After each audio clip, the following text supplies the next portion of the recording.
మనం కూడా ముందుగా పోతురాజు స్వామివారిని దర్శించుకొని తర్వాత కొబ్బరికాయలు కొట్టి అమ్మవారిని దర్శించుకోవడానికి వెళ్దాం.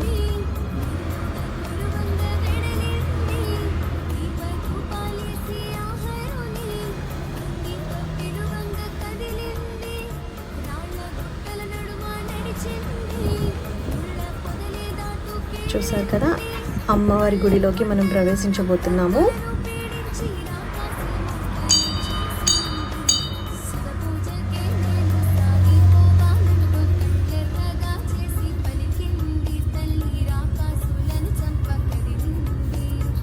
అమ్మవారి ఈరోజు నీలం రంగు చీరలో మనకి దర్శనమిస్తున్నారు.